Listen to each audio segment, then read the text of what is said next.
Speech के इस series में कल आपने देखा कि पार्ट्स ऑफ स्पीच क्या है, उसके कितने टाइप्स हैं और उसके 4 पार्टों को आपने पढ़ा। आपने नाउन पढ़ लिया, प्रोनाउन पढ़ लिया, एडजेक्टिव पढ़ लिया और वर्ब पढ़ लिया। आज मैं आपके लिए लेकर आया हूँ पार्ट्स ऑफ स्पीच का दूसरा बेहतरीन पार्ट, जिसके अंतर्गत आप पढ़ेंगे एडवर्ब, प्रीपोजिशन, कंजंक्शन और इंटरजेक्शन। हाय दोस्तों, this is Jai Kishan. Welcome to my YouTube channel English ग्राम।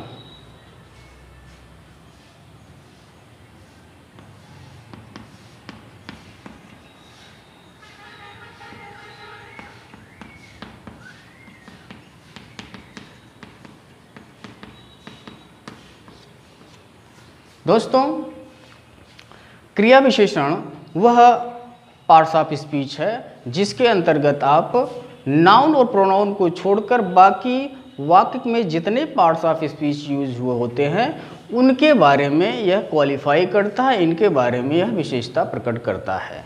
जैसे सपोज दैट अगर आपको कहा जाए कि वह सुंदर है और फिर कहा जाए वह बहुत सुंदर है, तो वह सुंदर है तो सुंदर शब्द तो एडजेक्टिव हो गया, लेकिन उसके पहले बहुत आ गया तो ये बहुत शब्द क्या हो गया, यही एडवर्ब है। यानी ऐसा शब्द जो किसी नाउन और प्रोनाउन को छोड़कर वाक्य के बाकी अन्य पार्ट्स ऑफ स्पीच की विशेषता प्रकट करता है, उसको हम कहते हैं एडवर्ब।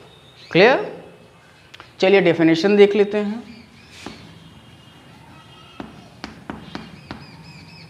डेफिनेशन है an adverb is a word, an adverb is a word, an adverb is a word to qualify that qualify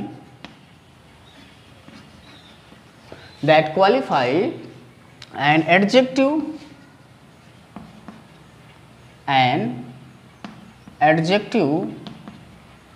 verb and another parts of speech।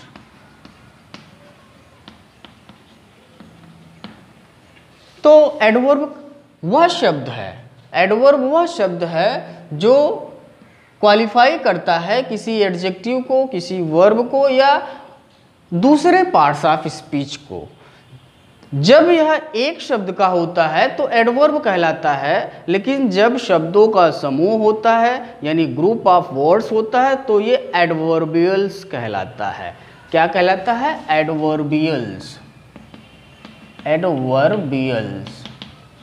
Okay, got it? आपको ये डेफिनेशन समझ में आया होगा। ये adverb क्या है अभी हम एग्जाम्पल लेंगे तो आपको और क्लियर होगा। जैसे हम सेंटेंस लेते हैं, Khan sir is good teacher in the world. Khan sir is good teacher in the world. फिर हमने कहा Khan sir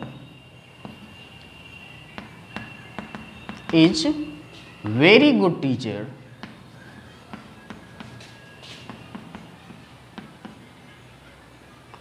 in the world। तो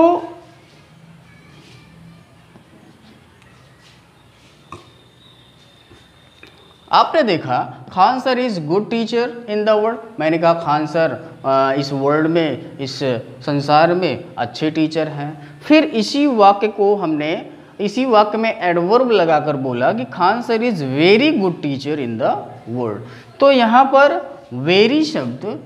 जो वेरी शब्द है वह किसकी विशेषता बता रहा है? इस एडजेक्टिव गुड की विशेषता बता रहा है। यानी अच्छे हैं, पहले वाले सेंटेंस में अच्छे टीचर हैं, यानी अच्छे टीचर, यानी अच्छा जो है टीचर को क्वालिफाई कर रहा था, और दूसरे वाले वाक्य में वेरी गुड को क्वालिफाई कर रहा है। यानी ये गुड क्या है? एडजेक्टिव है, और इसकी विशेषता बताने वाले को, इसको क्वालिफाई करने वाले को हम कहते हैं एडवर्ब।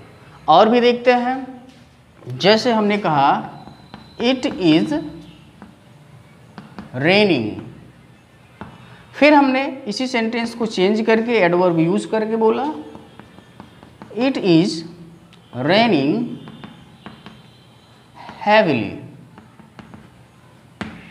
पहले वाले सेंटेंस में बारिश हो रही है, दूसरे वाले में बहुत तेजी से बारिश हो रही है। तो ये एक वर्ब है, ये एक वर्ब है और इस वर्ब की विशेषता बता रहा है एडवर्ब हैवीली। क्लियर? और एग्जाम्पल लेते हैं, क्लियर होना चाहिए आपको। एग्जाम्पल और देखिए, जैसे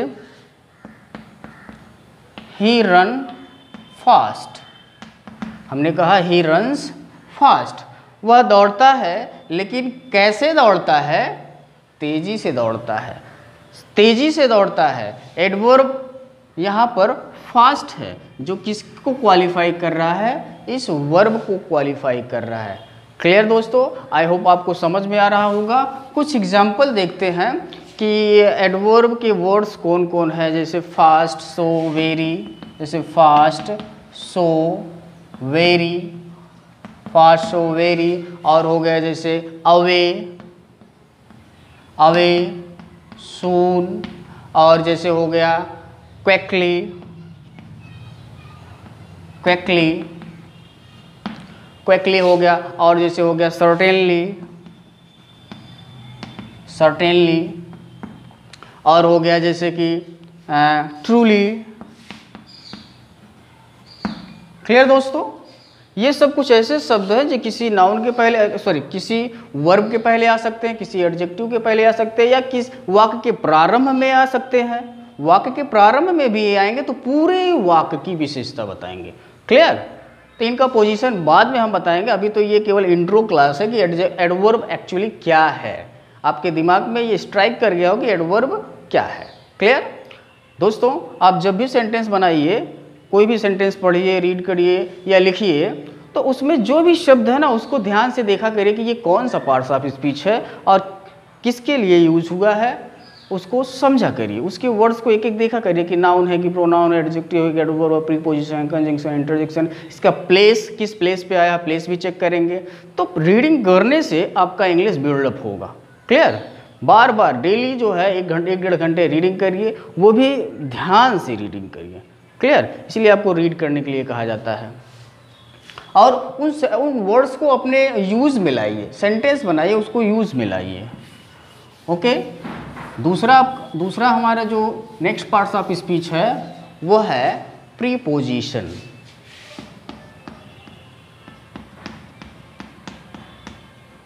प्रीपोजिशन, प्रीपोजिशन का मतलब होता है पोजीशन बिफोर। मीन्स क्या होता है? मीन्स होता है पोजीशन बिफोर, यानी प्रीपोजिशन वह शब्द है जो किसी नाउन या वाक्य में किसी नाउन या प्रोनाउन के पहले आता है और उस नाउन या प्रोनाउन का संबंध वाक्य के दूसरे नाउन या प्रोनाउन से रिलेट करता है, संबंध बताता है। क्लियर? एग्जाम्पल, ये डेफिनेशन देखते हैं।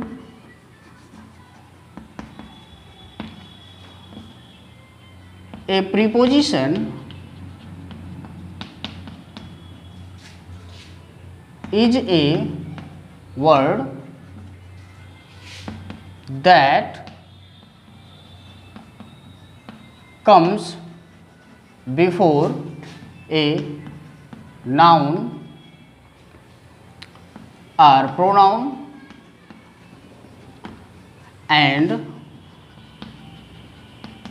make relation to another noun or pronoun of the sentence। Clear? यानी ये ऐसा शब्द है जो कि किसी नाउन या प्रोनाउन के, यानी अगर वाक्य में दो या दो से अधिक नाउन या प्रोनाउन है तो आप क्या करेंगे, एक नाउन के पहले आएगा और उस नाउन का संबंध दूसरे नाउन से, उस प्रोनाउन का संबंध दूसरे प्रोनाउन से करता है। एग्जाम्पल देखते हैं, एग्जाम्पल देखते हैं। जैसे she is in kitchen, she is in the kitchen. देखिए अंडरस्टैंड करते हैं, यहाँ पर एक प्रोनाउन है शी और यहाँ पर एक नाउन है द किचन। अब इन दोनों का पोजीशन कौन बता रहा है, इन। यानी यह अगर एक गर्ल है, एक गर्ल है और ये किचन है, ये किचन है, इस किचन में है, कहाँ है, में है, यानी इसका संबंध इसके साथ कर रहा है, कौन कर रहा है, इन। क्लियर? यानी एक प्रोनाउन है, दूसरा नाउन है, इन दोनों का संबंध, रिलेशन कौन पैदा कर रहा है, वो कर रहा है इन। तो यहाँ पर इन क्या हो गया, इन हो गया हमारा प्रीपोजिशन। अगला देखते हैं example. Rahul is, Rahul sat on a wall। अब देखिए एक लड़का है, राहुल है, वो एक दीवार पर बैठा है। ठीक, ये दीवार है, यहाँ पर मान लीजिए ये राहुल है। ठीक है, ये राहुल है। अब इसकी पोजीशन क्या है, दीवार पर है, ऑन द वॉल। ये ऑन शब्द क्या कर रहा है, राहुल को दीवार से रिलेट कर रहा है, ऑन शब्द। क्लियर? नेक्स्ट देखते हैं, नेक्स्ट देखते हैं। He is coming from the school.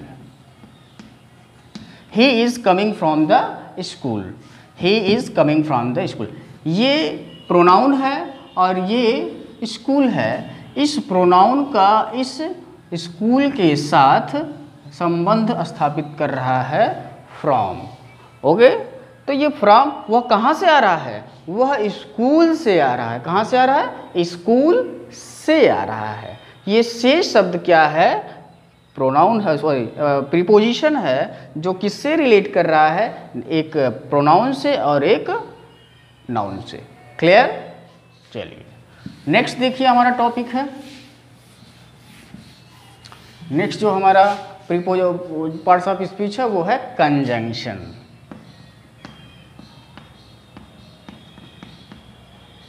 Conjunction, conjunction वह शब्द है जो एक शब्द को दूसरे शब्द से, एक वाक्य को दूसरे वाक्य से या एक फ्रेज को दूसरे फ्रेज से जोड़ता है। क्या करता है, कनेक्ट करता है। इसको कनेक्टर भी बोलते हैं। कनेक्टर, कनेक्टर मतलब लिंक करने वाला, मिलाने वाला, जोड़ने वाला। क्लियर? इसका डेफिनेशन देखते हैं।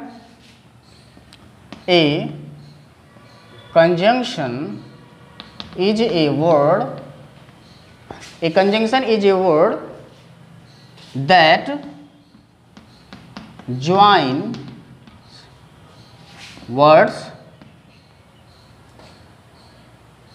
phrase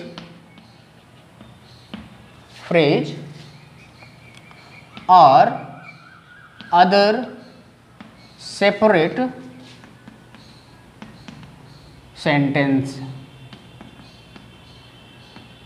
sentences. तो कंजंक्शन क्या है, कंजंक्शन एक ऐसा शब्द है जो क्या करता है, दो वर्ड्स को, दो या दो से अधिक वर्ड्स को जोड़ता है, दो से या दो से अधिक फ्रेजेस को जोड़ता है, या दो अलग सेंटेंस दिए गए हैं उनको आप मिला के ऐड कर सकते हो। एग्जाम्पल देखते हैं, एग्जाम्पल देखते हैं।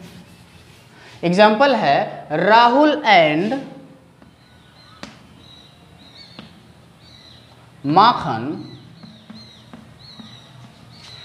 are best friend।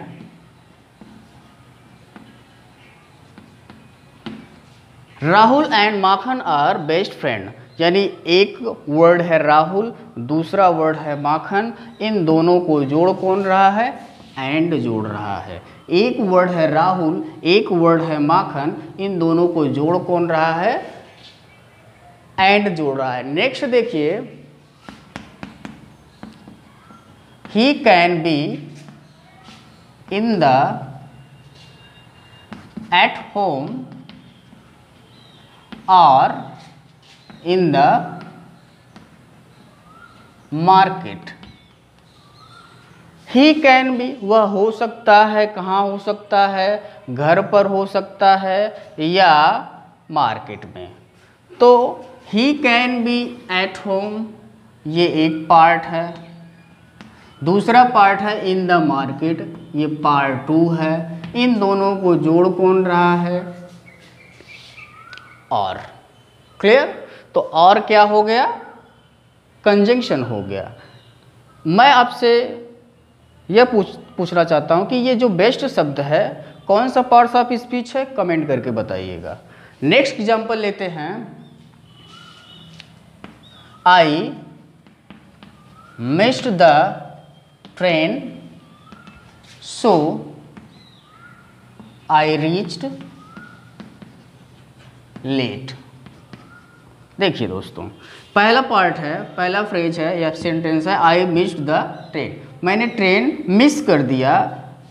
I reached late, मैं लेट पहुंचा। दो सेंटेंस हैं, इन दोनों को जोड़ कौन रहा है? So. I missed the train so I reached late, मैंने ट्रेन मिस कर दिया, मैं ट्रेन छोड़ दिया या मुझसे ट्रेन छूट गई इसलिए मैं लेट पहुंचा। Clear?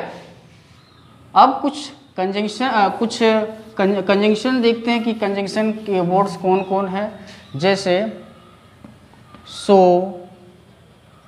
And, both and, not only but also,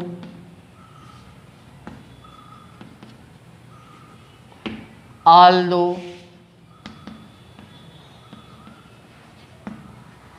unless, until, and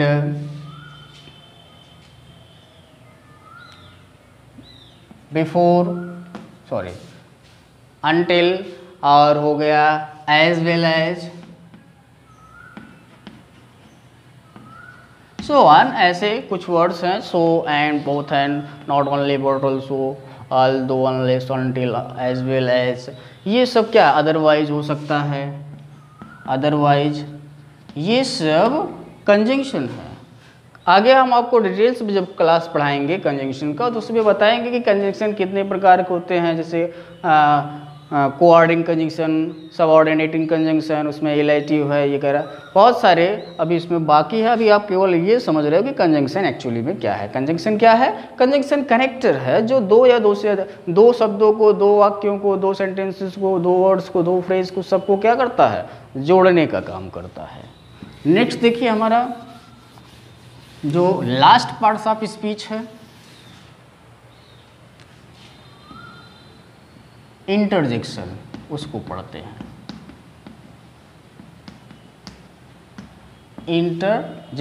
interjection से आपको तुरंत दिमाग में आ जाना चाहिए मार्क्स ऑफ एक्सक्लेमेशन। देखिए, ये ऐसे वर्ड हैं जो आपके सडन इमोशन को एक्सप्रेस करते हैं, एक्सप्लेन करते हैं।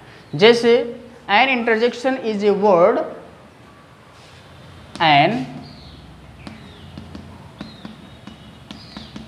interjection is a word that exclaimed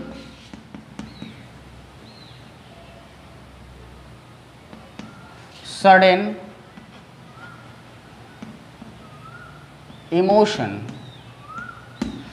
emotion है, आपके अंदर की भावना, आपके अंदर की फीलिंग है। आपको गुस्सा लग जाता है, आपको क्रोध लग जाता है, आपको दया आ जाती है, आपको आश्चर्य हो जाता है। उस समय आप जो वर्ड बोलते हो वो होता है इंटरजेक्शन।